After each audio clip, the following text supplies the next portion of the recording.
ब्रादरान मिल्लत इस्लामिया अस्सलामु अलैकुम व रहमतुल्लाहि व बरकातुहू।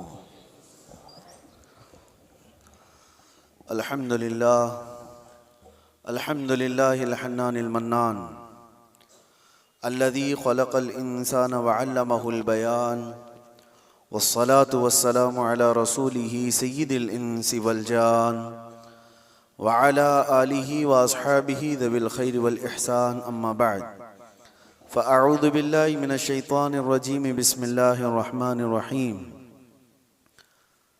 अल-यौमा अकमलतु लकुम दीनकुम व अतममतु अलैकुम निअमती व रज़ीतु लकुमुल इस्लाम दीना। सदक़ल्लाहु मौलानल अज़ीम।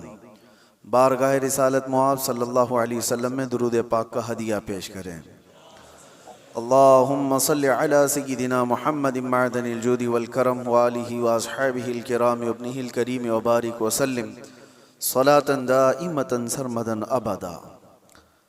अल्लाह अज़्ज़ा व जल का महबूब और प्यारा दीन इस्लाम, जिसके मुताल्लिक़ कुरान में अल्लाह फरमाता है मैं तुम्हें इस्लाम देकर राज़ी हुआ।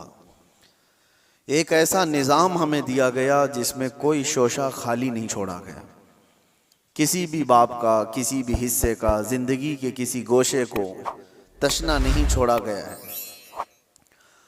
आज मैं चंद अहम बातें आपके सामने रखता हूं कंपैरिजन के तौर पर कि दुनिया जब से आबाद है जंगों का एक सिलसिला चलता रहा है। इंसानों में आपस में लड़ाइयाँ होती रही हैं, लेकिन तारीख उठाकर देखें तो तकरीबन सारी लड़ाइयों के पीछे जो रीज़न है, जो सबब है, जंग किस मकसद से हुआ करती थी, तो उन मकासद में अगर आप गौर करेंगे तो सबका एक हासिल हुआ करता था, तख्त को हासिल करना, हुकूमत को हासिल करना, या माल हासिल करना, या हसीन औरतों को गुलाम बनाना, बांदी बनाना। ये दुनिया का निज़ाम रहा है, इसीलिए जंगें हुआ करती थी। या अगर ये चीज़ें ना हो तो फिर इंसान की जो अंदर की गैरत है, तकब्बुर है, गुरूर है, वो चीज़ उसे जंग करने पर आमादा करती थी। बस यही रीज़न है, बाकी कुछ नहीं मिलेगा आप।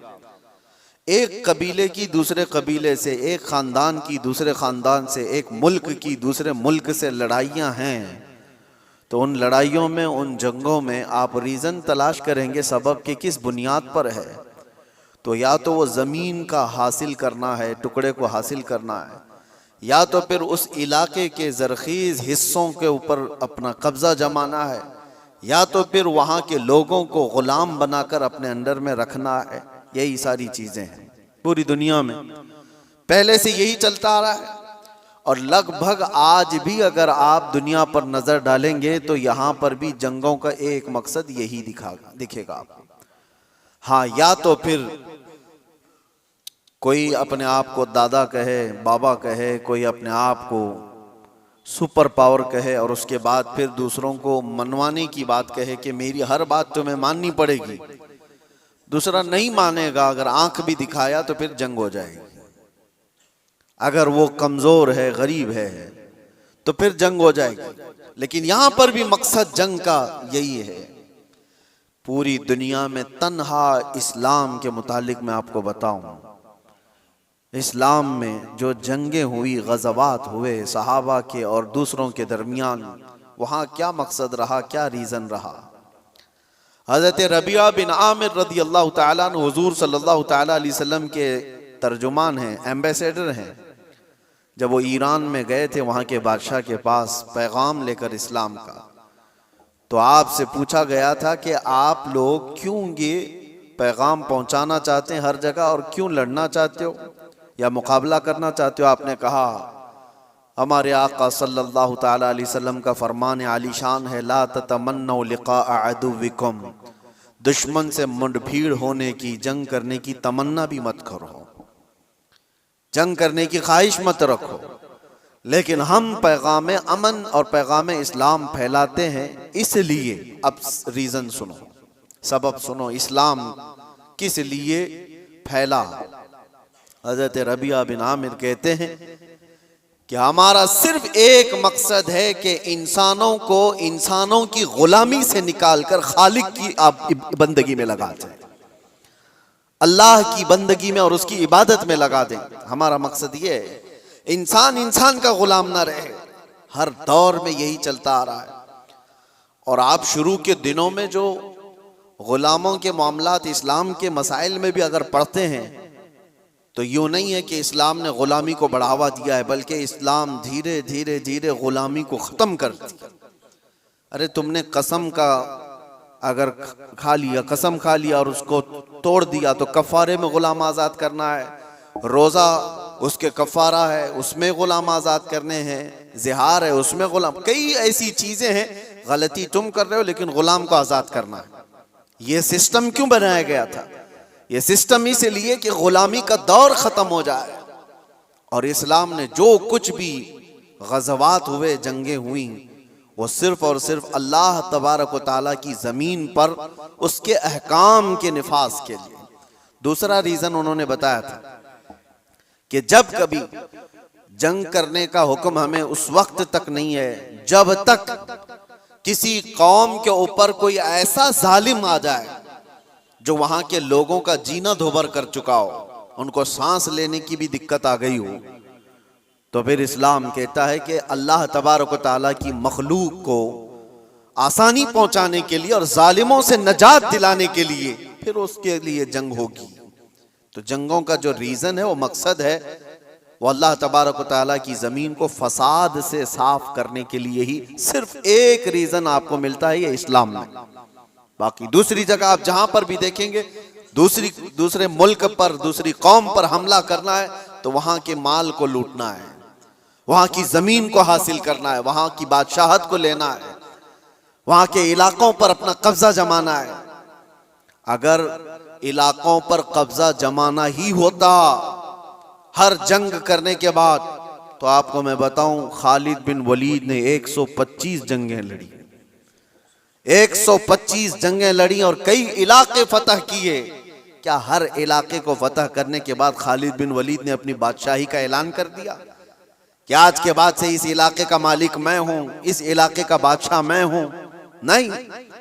पूरी तारीख उठा करके आप देखें, कितने ऐसे सहाबा हैं जिनको सिपह सालार बना करके भेजा गया, उन्होंने इलाके के इलाके फतह किए, लेकिन अपनी बादशाही का ऐलान उन्होंने नहीं किया, बल्कि हमेशा से यूं ऐलान किया कि मैं रसूलुल्लाह सल्लल्लाहु तआला अलैहि वसल्लम के गुलामों का एक अदना गुलाम, और अमन के लिए इस जमीन को फसाद से साफ करने के लिए मैं यहां पर आया हूं। मोहम्मद बिन कासिम 19 साल की उम्र में हिंदुस्तान आया था। आपको पता है, मोहम्मद बिन कासिम सबसे पहले 10,000 का लश्कर लेकर के जब आया था, वो भी हिंदुस्तान क्यों आया था? हिंदुस्तान में जुल्म इस तौर पर एक राजा दाहिर सिंह ने और उसके गुंडों ने कुछ औरतों को कब्जा में ले लिया जो हज के सफर पर जा रही थी, और औरतों का माल भी लूट लिया, उनको कैद में रख दिया गुंडों ने। उन औरतों ने गुहार लगाई, कुछ लोगों ने उन औरतों की ये बातें सुनी और अरब के उस वक्त के गवर्नर जो थे हज्जाज बिन यूसुफ के पास ये खबर सुना रहे थे। हज्जाज बिन यूसुफ का भतीजा मोहम्मद बिन कासिम 19 साल का, उसने ये खबर सुनी कि इतनी दूर कुछ औरतों पर कुछ जालिम गुंडे जुल्म कर रहे हैं। उसने वहीं से आवाज लगाई, लब्बैक या उख्ती, ऐ मेरी बहन मैं आ रहा हूं तेरी मदद के लिए। और उस जमाने में 4000 किलोमीटर का सफर करके आने वाला, जंगलों का सफर, दरियाओं का सफर, पहाड़ों का सफर, 10,000 का लश्कर लेकर एक जवान आया है।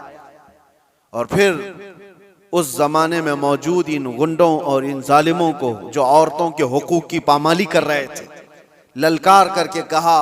फिर मुकाबला हुआ, 3 दिन तक ये लड़ाई चली थी। उसके बाद वो सारे गिरफ्तार हुए और राजा की भी गद्दी चली गई, तख्त चला गया, सब खत्म हो गया। एक 19 साला लड़के ने अमन का परचम लहराया था, लेकिन रीजन क्या था, मकसद क्या था? जुल्म से इलाके को साफ करना। और उसके बाद एक बड़े पंडित हैं इलाहाबाद यूनिवर्सिटी के, वो रिसर्च स्कॉलर भी रहे, और लिखी हुई उस मौर्रिख की किताब में से आपको मैं बताऊं, मुसलमानों की लिखी हुई तारीख की बात नहीं कर रहा, पंडित ने लिखा है, हिंदू पंडित हैं, उन्होंने लिखा कि मोहम्मद बिन कासिम जब आया तो उसने साफ ऐलान किया था, इस इलाके में रहने वाले जिसको जिस चीज पर अमल करना है वह आजाद है, कोई मेरा नौकर नहीं है, कोई मेरा गुलाम नहीं है। और अदल ऐसा कायम किया था कि पूरे इलाके वालों ने अपने सर आंखों पर उसको बिठा रखा था, 19 साल के जवान को, क्योंकि लोग राजाओं के जुल्म से तंग आ चुके थे। देखा था उन्होंने किस तरह से किसी की भी औरत को उठा करके अपने हरम सरा की जीनत बना दिया करते थे। लेकिन एक 19 साला जवान जब आया तो उसने आदल व इंसाफ ऐसा कायम करके दिखाया था, हर एक ने अपनी बाहें फैला करके उसका इस्तकबाल किया था। ये हिंदू पंडित की किताब में लिखा हुआ मौजूद है, अपने नहीं दूसरों ने इस अदल और इंसाफ के मुतालिक लिखा है। इस्लाम का रीजन ये रहा है मेरे अजीजों, दुनिया हजार प्रोपेगेंडा फैलाए आज, तारीख के ऊपर तुम कितने धब्बे डाल करके छुपाओगे। अगर पीछे जाओ अरब की जाहिलियत में अगर जंगें देखेंगे आप, अल्लाह की पनाह, जो मशहूर जंगें हैं वहां की, हर बसूस एक नाम से जंग हुई जो 40 साल तक चलती रही। बनी बकर और बनी तगलब, ये दो कबीले थे।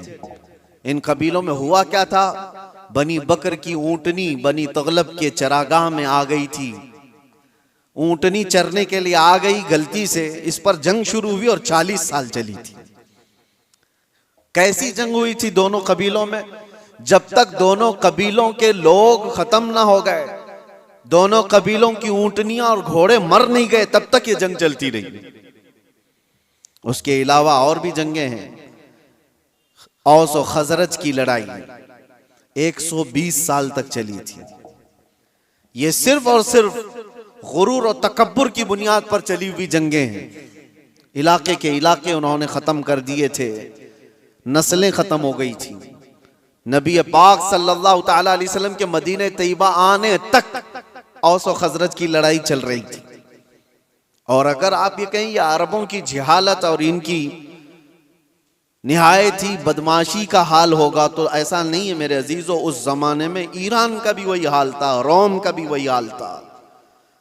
जब ये किसी इलाके पर काबिज होते, आपको पता है कि एक ईरानी बादशाह ने फिलिस्तीन पर हमला किया था तो 1,40,000 फिलिस्तीनियों को ज़बह कर दिया था। और रोम वाले क्या करते थे, रोम के ईसाई जब यहूदियों पर काबिज होते थे तो उनके यहां तो मशगला था।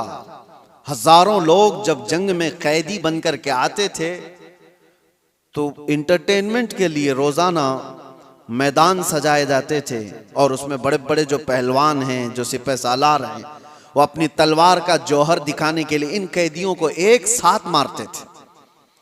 और ये मुकाबला होता था कि एक वार में कितनी गर्दनें उड़ा सकता है आदमी। ये रोमियों का मशगला था ही उनका। जब यहूदियों को कब्जे में ले लेते थे या कैदी बनाकर लाते थे तो एक एक तलवार के वार पर 10-10 लोगों की गर्दनें उड़ाना वो समझते थे बहादुरी का जौहर है। और कहीं पर उनको इस चीज का कोई अफसोस नहीं कि इंसान किस तरह काटे जाते हैं।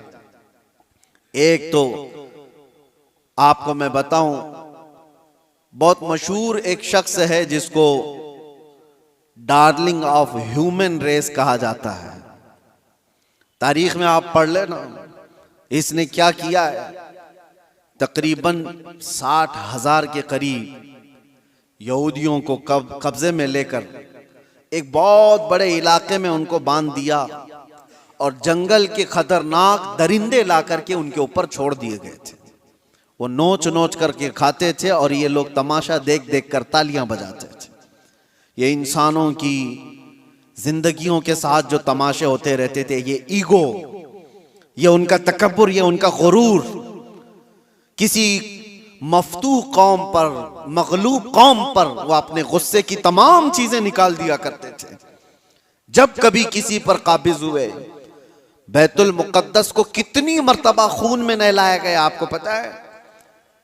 टाइटस के ज़माने में पूरे फ़लस्तीन में ऐसी जंग हुई थी कि घोड़ों के टाप पूरे खून से भर जाया करते थे। जब भी घोड़ा किसी भी गली में जाए खून के बगैर नहीं आता था। ये सब तारीख महफूज है, हमारी लिखी हुई नहीं, ये गैर मुस्लिमों की लिखी हुई तारीखें मौजूद हैं, जिन्होंने पूरी दुनिया में क्या तमाशे बनाए। और एक तरफ इस्लाम के खिलाफ प्रोपेगेंडा फैलाने वाले, उनको मैं दावत देता हूं, आओ मुताला करो, आओ मुताला करो। किसी भी जंग को छेड़ा नहीं गया था। हुजूर पाक सल्लल्लाहु ताला अलैहि वसल्लम के ज़माने पाक में जितने गज़वात हुए थे, वो जितनी भी जंगें हुई वो इस फार्मूले पर हुई हैं, छेड़ो मत, लेकिन छेड़े कोई तो छोड़ो मत। यही फार्मूले पर जंगें हुई हैं। बद्र में मेरे आका सल्लल्लाहु अलैहि वसल्लम तशरीफ ले गए। क्या बद्र को जबरदस्ती लड़ने के लिए बुलाया गया था? नाफिज की गई थी मुसलमानों पर। उहद मदीने में हुई है। कुफ्फारे मक्का वहां से पूरे कबीले लेकर के आए थे मदीने पर हमला करने के लिए। तो जंगे उहद मदीने के बाहर हुई। जंगे खंदक कहां हुई? 12,000 कुफ्फार मुशरिकीन आए थे हुजूर पाक सल्लल्लाहु अलैहि वसल्लम और सहाबा से लड़ने के लिए। और कहां पर? मदीने के बाहर ही लड़ाई हुई, गए नहीं थे, मदीने के आसपास हुई। ये सब जंगों के बाद, हर जंग का रीजन मैं आपको बताऊंगा, लेकिन जंगों के भी उसूल होते हैं। लेकिन दुनिया ये सिर्फ उसूल बताने के लिए कहती है, आज उस पर अमल कोई नहीं करता, अमल कोई नहीं करता। आप क्या समझते हैं ये जुल्म और बर्बरियत जो कुछ भी दुनिया में हुई किसी खास कौम के साथ है? सब कौमें इसमें मुलव्विस हैं, सब कौमें मुलव्विस हैं। हमारे यहाँ की कौमों के मुतालिक भी तारीख में आपको बताओ, हिंदुस्तान में भी क्या क्या होता रहा, कितनी बड़ी बड़ी जंगें हुई और कितने लोगों का कत्ले आम हुआ।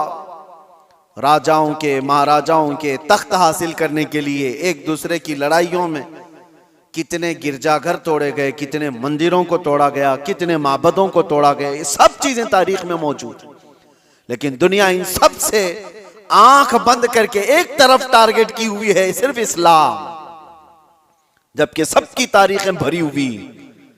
आपको अगर तारीख पढ़ना है तो आप उठा करके देखें किस राजे ने अपने तख्त बिछाने के लिए कितने लोगों को उस तख्त के नीचे दबाया है।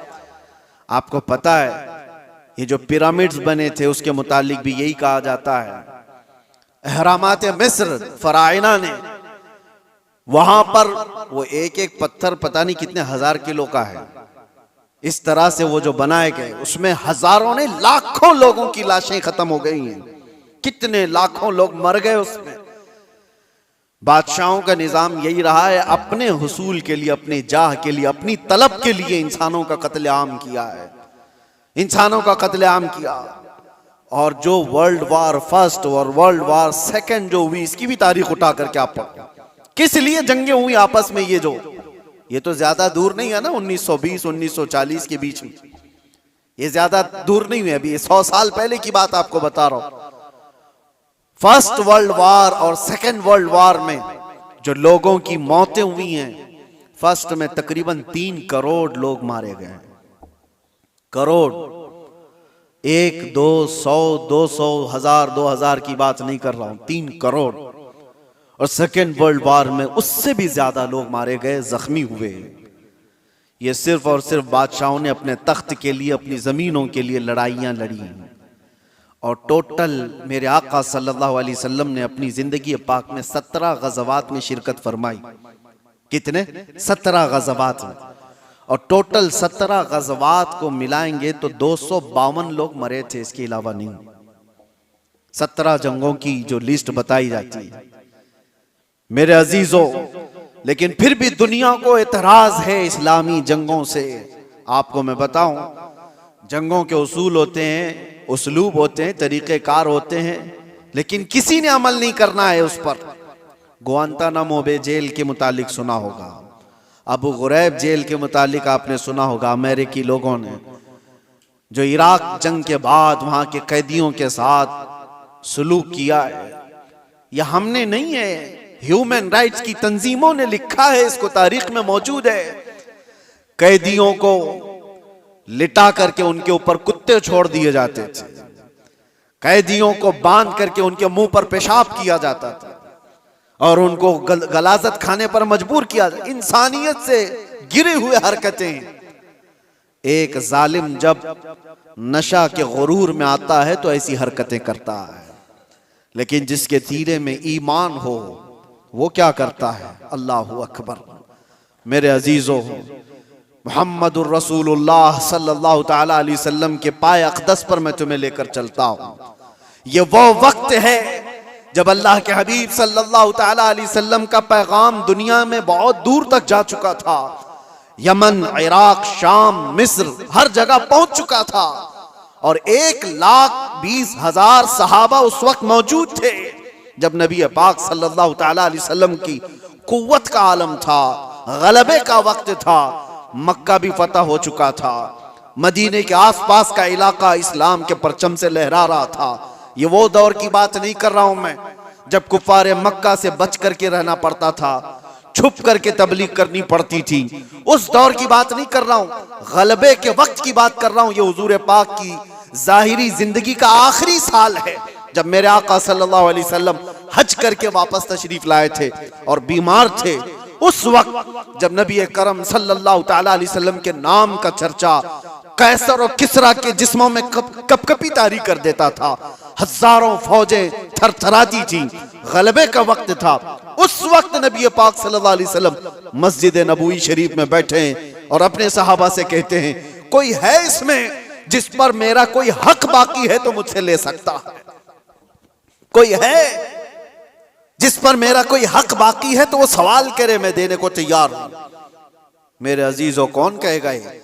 गलबे के वक्त, ताकत के वक्त, जब पावर में आ जाए कोई पूछ करके दिखाए किसी पर कुछ बाकी है तो ये रसूलुल्लाह की शान है। और ऐसा नहीं मेरे अजीजों के ये जुमले हैं जो आज के जलील सियासी लोगों के होते हैं। हुजूर ने जब ये फरमाया तो एक सहाबी खड़े हो गए, कहा मेरा आपके ऊपर एक हक बाकी है, आपके ऊपर मेरा एक हक बाकी है या रसूल अल्लाह। सबकी गर्दनें ऊंची हो गई, देखते रह गए उनको, कौन है ये? हुजूर पाक सल्लल्लाहु अलैहि वसल्लम ने उनसे कहा, आगे आओ, तुम्हारा जो हक है वो बताओ। हजरत उमर तो तलवार निकाल ली थी कि रसूलुल्लाह सल्लल्लाहु अलैहि वसल्लम की बारगाह में ऐसी बुलंद जुबान किसकी है? लेकिन उस सहाबी ने कहा, एक मर्तबा जंग में जा रहे थे, सफों की तरतीब दे रहे थे, मैं थोड़ा सा आगे आ गया था, आपने छड़ी से मुझे मारा था, मैं वो बदला लेना चाहता हूं। अल्लाहु अकबर। हक इतना भी होता है मेरे अजीजों। हालांकि कायदे अमनो इस्लाम और बानिए इस्लाम है मेरे आका सल्लल्लाहु अलैहि वसल्लम। मेरे अजीजों, अगर कोई उस्ताद अपने शागिर्दों को तरतीब देने के लिए कोई बात कर रहा हो, लेकिन उसको भी सहाबी ने कहा यह हक है मेरा आपके ऊपर, हुजूर ने फरमाया ठीक है आ जाओ। ये नहीं फरमाया कि भरे मजमे में क्या तू मुझसे बदला ले लेगा। हुजूर ने फरमाया आ जाओ और अपने आप को पेश कर दिया कि तुम भी मुझसे बदला ले सकते हो। लेकिन उस सहाबी ने कहा, सब की आंखें फटी थीं, देख रहे थे कि क्या मंजर है।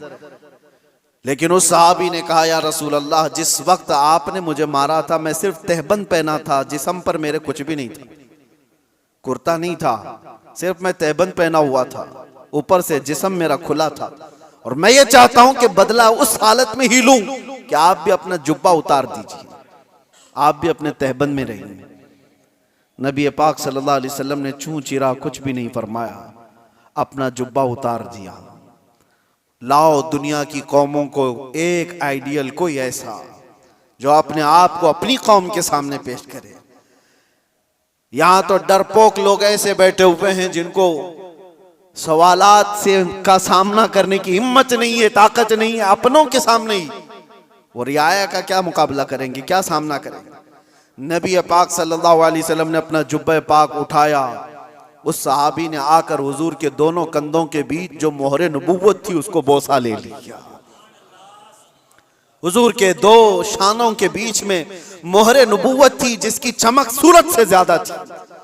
उन्होंने बोसा ले लिया और कहा, मैं कामयाब हो गया और मैं बदला ले लिया, मुझे बस वो मोहरे नबुव्वत छूमनी थी।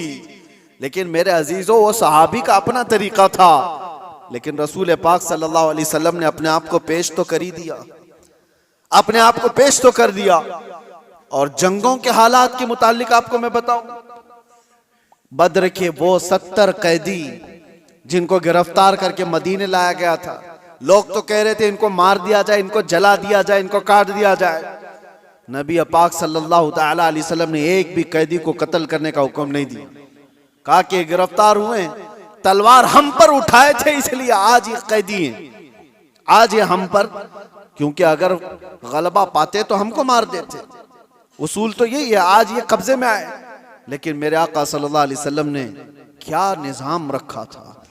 उन कैदियों को पूछा गया, तुम में से अगर कोई हुनर जानता है, कोई फन जानता है, कोई कलाकारी आती है तो आओ मेरे 10 सहाबा को वो हुनर सिखाओ, तुम आजाद हो जाओ। ये दुनिया में पहला ऐसा मंजर है कि जंग में कैदी जो गिरफ्तार होकर के आए उनको ये ऑप्शन रखा गया, माल नहीं है तुम्हारे पास फिदिया देने के लिए, कुछ नहीं है, लेकिन कोई हुनर जानते हो तो 10 सहाबा को वो हुनर सिखाओ, तुम आजाद हो जाओ। है कोई दुनिया में इस तरह आजाद करने वाला? मुझे बताओ। जिंदगियां सड़ गई मेरे अजीजों। मैं जानता हूं कुछ ऐसे लोगों को जो 40-40 साल तक कैद में रहे, लेकिन किसी को उन पर रहम नहीं, जिंदगियां खत्म हो गई। ना अफ़्व दरगुजर का कोई निजाम है, कोई सिस्टम नहीं है इंसानों को माफ करने का। ये तो रसूल मुख्तार सल्लल्लाहु ताला अलैहि वसल्लम है। यहां तक कि मेरे अजीजों, इस्लाम लाने के बाद मेरे आका सल्लल्लाहु अलैहि वसल्लम ने फरमाया कि उसको उसके पिछले कामों की आर न दिलाई जाए। और यह भी फरमाया अगर किसी ने किसी गुनाह से तौबा कर लिया तो उसको पिछले गुनाहों की आर न दिलाई जाए। अल्लाह के हबीब सल्लल्लाहु ताला अलैहि वसल्लम के यहाँ अफ़्व दरगुजर का, माफ करने का इतना ज्यादा सिस्टम मिलता है। तो जंगों के जो हालात में आज आपको बता रहा हूं, दुनिया किसी भी हद तक गिर सकती है और गिर रही है, मगर निजाम इस्लाम ये है कि अगर जंग भी हुई है या कहीं पर लड़ाइयां हुई हैं तो सिर्फ अमन कायम करने के लिए, फसाद को जमीन से खत्म करने के लिए। जिस तरह से डॉक्टर इंजेक्शन मारता है तो ये नहीं है कि तुम्हें सुई चुभा करके दर्द देना चाहता है। इस बज़्म में मकसूद है इस्लाह मफासिद। नश्तर जो लगाता है वो दुश्मन नहीं होता। अजीजा ने गिरामी वक़ार, मैंने बहुत सारी चीजों को कंपेयर करके देखा है, कहां कहां किस तरह की जंगें हुई, कितना कत्ले आम हुआ, वो सब में जाकर के आप इस्लामी जंगों को कंपेयर करके देखें। मैं दावत देता हूं फिक्र करने की, पढ़ने की, मुताले की। नौजवानों को एक बार देख करके तुम बताओ, फिर अपने रिसर्च के बाद, स्टडी के बाद तुम्हें पता चलेगा दुनिया की जंगें किस लिए हुआ करती थी और इस्लाम के। मैं उन बादशाहों की बात नहीं कर रहा हूं जो जालिम बादशाह बनाम मुसलमान रहे। बनाम मुसलमान जो बादशाह रहे उनकी मिसाल मत देना।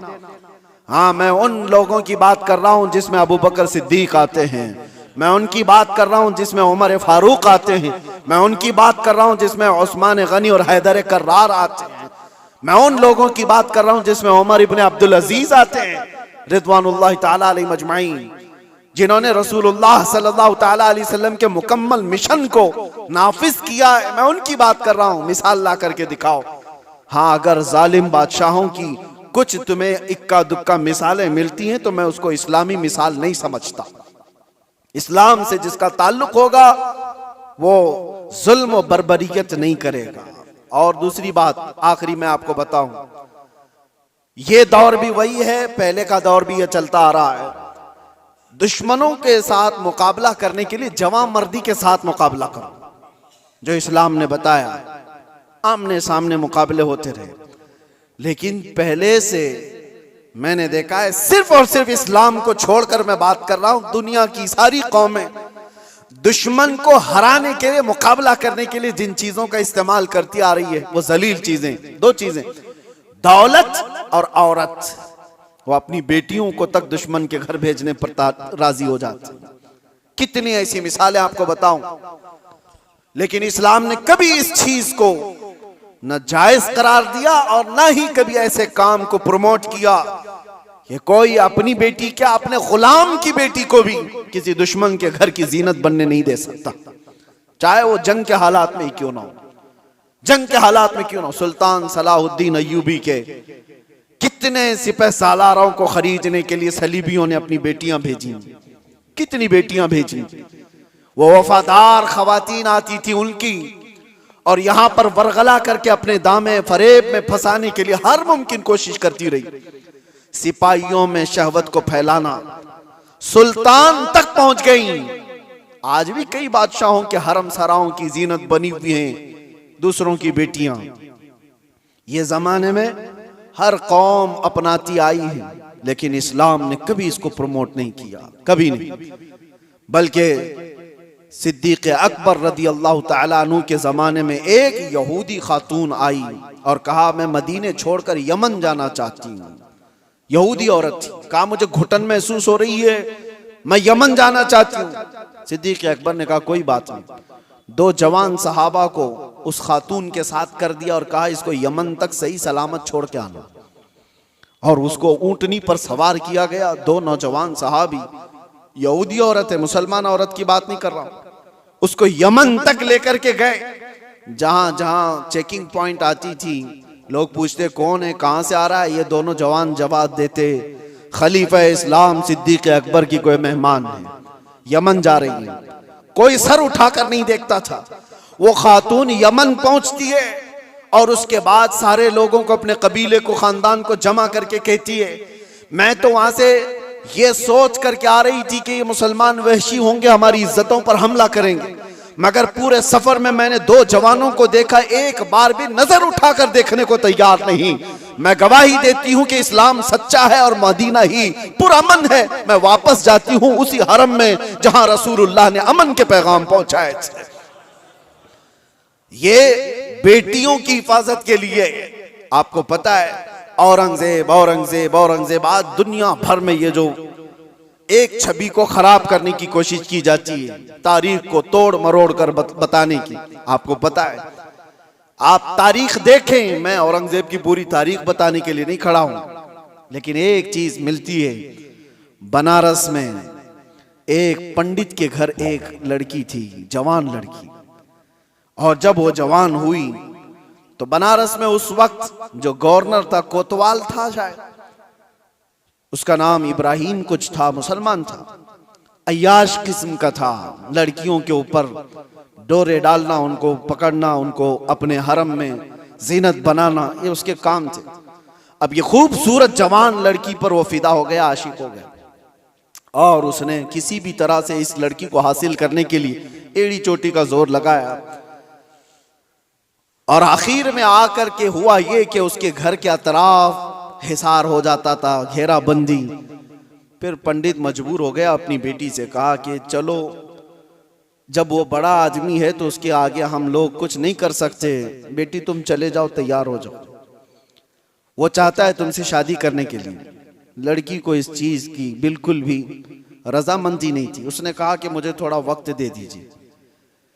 वो एक उस वक्त सवारी लेती बनारस से, तारीख में मौजूद है, और उसने उसी वक्त दिल्ली का सफर इख्तियार किया जहां औरंगजेब आलमगीर जामा मस्जिद में हुआ करते थे। जुमा का दिन था, ये खातून मर्दाना लिबास पहन करके गई, लड़कों का लिबास पहन करके।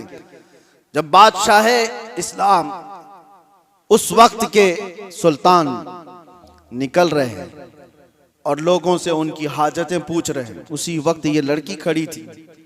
औरंगजेब ने अपनी चादर उठा करके दे दी और कहा बेटी, इस लिबास में तुम्हें अच्छा नहीं लगता, तुम अपना चेहरा ढाक लो, तुम अपना सर ढाक लो, और तुम्हारी क्या हाजत है। तो उसने कहा कि मेरी हाजत कुछ तवील है, मैं आपको तनाई में सुनाना चाहती हूँ। बुला लिया। दौलत कदे पर वो खातून आई, जवान लड़की, और उसने वाकया सुना दिया कि आपका भेजा हुआ गवर्नर, आपका भेजा हुआ कोतवाल इस तरह से लड़कियों की इज्जत पर हमला करता है, और मेरे घर पर भी अब उसकी नजर है और मुझे अपनी हरम की जीनत बनाना चाहता है। तो औरंगजेब ने कहा कि ठीक है, वापस जाओ, तुम्हारे बाप से कहो शादी की तैयारियां कर लें। वो लड़की मायूस हो गई, जिस चीज के लिए मैं बनारस से दिल्ली का सफर करके आई थी, बादशाह भी यही कह रहा है, लेकिन एक दिल में हो एक आस थी कि बादशाह ने मुझे बेटी कहकर पुकारा। वापस वो आई, अपने बाप से कहा बादशाह ने तो ये कहा। बाप ने कहा कि बेटा अब कहाँ इंसाफ है, तुम तैयारी कर लो। डोली सज गई और शादी का दिन भी आ गया। वो जालिम अय्याश कोतवाल अपने सिपाहियों समेत इसकी डोली उठाने के लिए आया और रास्ते भर में लोगों पर लुटाते हुए जा रहा था। और जैसे ही बीच रास्ते में पहुंचा, एक फकीर आया और उसको कहा कि मुझे भी कुछ लुटाना चाहते हो? उसने कहा नीचे जितनी गिरी हुई हैं वो सब उठा ले। उस फकीर ने उसको बग्गी से नीचे खींच लिया। तो जैसे ही नीचे खींचा, ये कोतवाल जल्लादों से पुकार कर कहा कि कौन फकीर है जो बदतमीजी कर रहा है, तुम सबके सब आ जाओ। फकीर अपना जुब्बा उठाता है तो वह औरंगजेब वहां पर खड़ा है। कहा वालिए हिंदुस्तान आलमगीर तेरे सामने खड़ा है, और क्या तुझे इस काम के लिए इस शहर भेजा गया था कि तू रोज अपनी हरम सराओं में नई लड़कियों को जीनत बनाए अपनी बिस्तर का? और उसके बाद उसी वक्त उसकी सारी चीजें छीन ली गई, फिर उसको घोड़े के पैरों पर बांधकर खींचा गया। उस लड़की की बारात जो निकली थी बगैर किसी छूत के, बगैर किसी छुए, इज्जत के साथ डोली को वापस उसके घर पहुंचाया गया और उसको कैद में जल्लादों के हवाले कर दिया गया, कोतवाल को जो जालिम था, अय्याश था। अब जब लड़की बाहर आई तो उसने औरंगजेब से कहा मेरे घर चले। घर आए, या आपको तारीख की सच्चाइयां मैं बता रहा हूं। औरंगजेब ने जाते ही कहा कि मुझे 2 रकात नमाज पढ़ने दे दो। 2 रकात नमाज पढ़ने के लिए, ये किसी और का घर नहीं, एक पंडित का घर है। नमाज पढ़ने के लिए जगह दी, नमाज पढ़ा। औरंगजेब ने कहा फौरन मुझे पानी दो, शिद्दत की प्यास लगी है। पानी ला करके दिया गया घर से। औरंगजेब ने पानी पिया। उसके बाद जानते हो, आंखें खोल कर देखी और कहा जिस दिन इस बेटी ने मुझे दिल्ली में आकर अपना किस्सा सुनाया था, उस दिन से अभी तक एक कतरा पानी मैंने हलक में नहीं डाला। मैंने तय कर लिया था जब तक इसको इंसाफ ना मिले मैं पानी नहीं पीऊंगा। बेटियों को लोग दूसरों के हरम सरा में पहुंचाने वाले, तारीख इस्लाम को तोड़ मरोड़ कर पेश करने वाले, जरा इस तारीख को भी देखें। और मेरे अजीजों, ये ऐसी वैसी बात नहीं। उस पंडित ने बादशाह औरंगजेब के इस एहसान को याद रखकर उस इलाके को, उस जगह को जहां उसने सजदा किया था, बादशाह ने हमेशा के लिए मस्जिद तामीर कर दी। ये तारीख में मौजूद है। मैं आपको सिर्फ और सिर्फ एक झलक बता रहा हूं। इस्लाम ये काम नहीं करता कि अपने रिवायात को, अपने उसूल को जंगों में और दुश्मनों में सब तोड़ दिए जाएं और अपनी बेटियां भी किसी के यहां भेज दिए जाएं। ये इस्लाम की फितरत में नहीं है। इस्लाम उसूल की सच्चाइयों पर चलता है। अजीज़ान गिराम वक़ार, अल्लाह तबारक व तआला हम सबको कहने सुनने से ज्यादा अमल की तौफीक अता फरमाए, और रब तबारक व तआला इस्लाम की सच्चाइयों को हमें खुलकर इजहार करने और बयान करने की तौफीक अता फरमाए। मौला करीम ईमान पर जिंदा रखे और ईमान पर हमारा खात्मा अता